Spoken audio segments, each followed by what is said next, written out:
भारत को आंख दिखाने वाले नेपाली पीएम केपी ओली की अब कुर्सी हिलने लगी है, लेकिन उन्होंने इसके लिए भी इशारों इशारों में भारत को जिम्मेदार ठहराया है। क्या है पूरा मामला, इस रिपोर्ट में देखिए। नेपाल के प्रधानमंत्री केपी शर्मा ओली की कुर्सी पर खतरे के बादल लगातार बढ़ते जा रहे हैं। सत्तारूढ़ नेपाल कम्युनिस्ट पार्टी में मचे घमासान और देश में सरकार के खिलाफ जारी गुस्से से ध्यान भटकाने के लिए पीएम ओली अब उग्र राष्ट्रवाद का प्रयोग कर रहे हैं। उन्होंने अपनी पार्टी में मचे घमासान को लेकर भारत पर इशारों इशारों में आरोप लगाते हुए कहा कि एक दूतावास मेरी सरकार के खिलाफ होटल में साजिश रच रहा है। दरअसल मदन भंडारी की जयंती के अवसर पर प्रधानमंत्री केपी शर्मा ओली ने कहा कि भले ही उन्हें पद से हटाने का खेल शुरू हो, लेकिन यह असंभव है।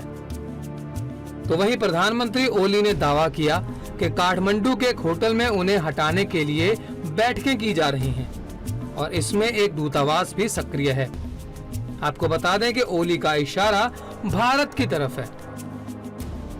उन्होंने दावा किया कि भारतीय जमीन को नेपाली नक्शे में दिखाने वाले संविधान संशोधन के बाद से उनके खिलाफ साजिशें रची जा रही हैं। मुझे पद से हटाने के लिए खुली दौड़ हो रही है। तो वहीं ओली ने कहा कि नेपाल की राष्ट्रीयता कमजोर नहीं।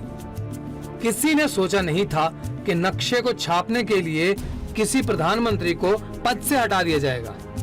तो वहीं प्रधानमंत्री केपी शर्मा ओली की पार्टी अब टूट के कगार पर पहुंच गई। नेपाल की सत्ताधारी कम्युनिस्ट पार्टी के कार्यकारी चेयरमैन पुष्प कमल दहल प्रचंड ने पीएम ओली की आलोचना के बाद उनसे इस्तीफे की मांग की।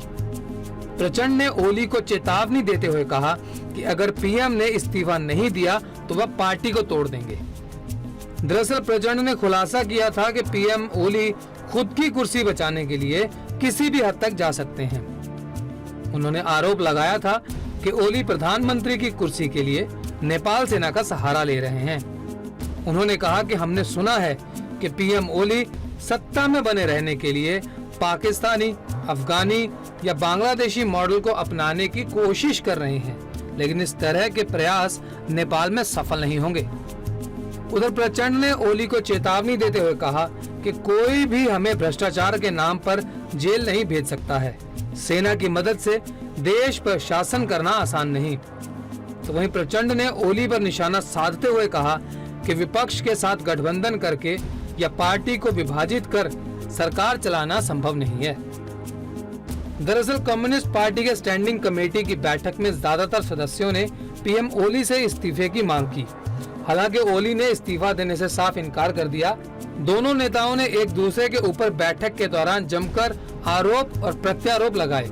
प्रचंड ने जहां सरकार के फेल होने की बात कही, वहीं ओली ने कहा कि प्रचंड ने पार्टी को बर्बाद कर दिया।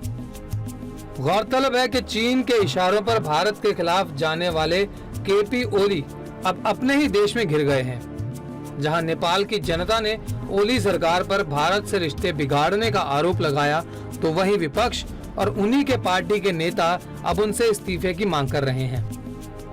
News desk special report ANB news. देश दुनिया की खबरों के लिए ANB न्यूज को सब्सक्राइब करें और बेल आइकन दबाएं।